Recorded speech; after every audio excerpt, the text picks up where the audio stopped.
the rise of the far right. Like so many other European countries, Serbia is riding a wave of neo-nationalism. The difference here is that the movement's role models are convicted war criminals, men with violent pasts whose acts of aggression are not just excused but publicly glorified. There are people who say that this very passionate idea of Serbian tradition inspires violence. No. You don't think it inspires violence? Absolutely. Serbs never attack nobody. Never, never ever in all our history. And what about the... In all war, and we had a lot of war. But what about this... defend us. This is Misha Vacic, the leader of one of Serbia's many far-right political parties. At one of his recent news conferences, it's blatantly obvious just how closely the country's wartime past is linked to its far-right present. Sitting in the front row is the former bodyguard of Ratko Mladic, the Bosnian Serb army leader who was found guilty of genocide. The bodyguard was with him during the 1995 Srebrenica genocide, when more than 8,000 Muslim men and boys were murdered. That same bodyguard now provides Misha with personal security and escorts us back to Misha's office. Some of the people like Karadzic, Mladic, they have been used as inspiration for very dangerous attacks, like in Christchurch. It's not what true. What do you think is not true? Taj čovjek, za kojeg smatram da nije normalan, jer je izvršio teroristički napad i pobio te nevine ljude, je lud. I on je tu mogao napiše i moje i vaše ime i bilo čije ime. Tako da on je pronašao ljude koji su se borili protiv muslimana, ali to ne znači da su ti ljudi inspiracija za mržnju prema bilo kome. He's referring to the assault rifle used in last month's terrorist attack in New Zealand. The shooter covered his weapon with the names of far-right role models. As he drove to a mosque in Christchurch, he played a traditional Serbian military song, and he cited convicted Serb war criminal Radovan Karadzic in his manifesto. And he's not the only one.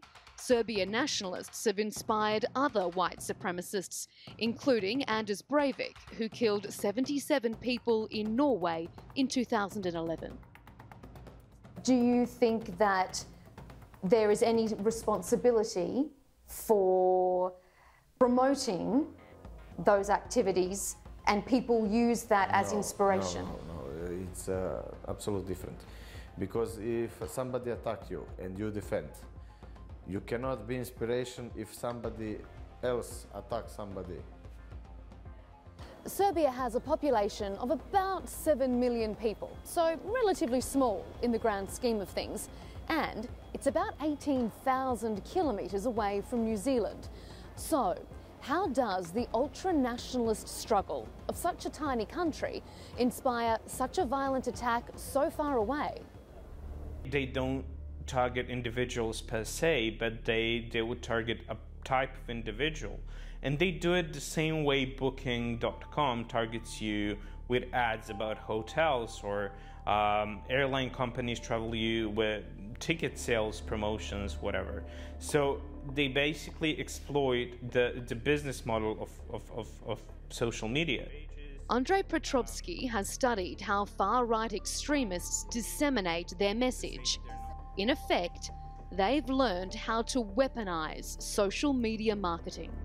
What social media also allows in this context is for you, as someone who manages a certain page, to basically target your audience in a very precise and specific manner. So people who are not as radical as you would like them to be would get more subtle messages until the point where they're radicalized and can get the messages that are more, let's say, explicit and graphic.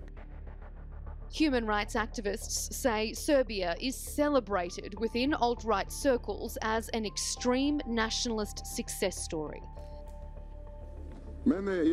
A convicted war criminal is a member of parliament, and the Prime Minister was applauded when she denied Serbs had carried out a genocide during the Bosnian War in the 90s. Ta nekažnjivost tog zločina i neuspostavljanja tog moralnog otklona od zločina u Srbiji zapravo daje primer nacionalistima, ekstremnim nacionalistima širom sveta da takvi zločini mogu proći nekažnjeno. Serbia has also become one of the go-to locations for white supremacists to host meetings and film their online propaganda. Vrlo je zanimljivo da mi imamo priliku da vidimo da među srpskim nacionalistima su česti gosti ultradesničari nacionalisti iz Engleske, iz Britanije, što takođe govori kao još jedan dokaz da su desničari na globalnom nivou, da se sve bolje i snažnije povezuju i da očigledno da se radi tu i o finansijskoj pomoći i koja je potrebna za širenje takvih ideja.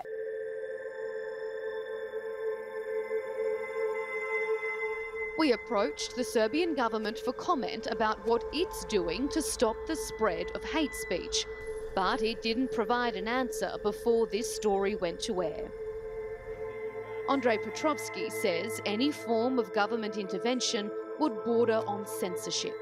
Having the state monitor anything on the internet in such an intrusive manner is problematic in principle. So we should keep the state outside of regulating the content as much as possible. He believes the responsibility rests with social media sites. Facebook says it removed 2.5 million pieces of hate speech from the platform in the first quarter of 2018. But with more and more being published and reposted every day, there's no net big enough to clean up the web. Melinda Nucifora, The Newsmakers, Belgrade.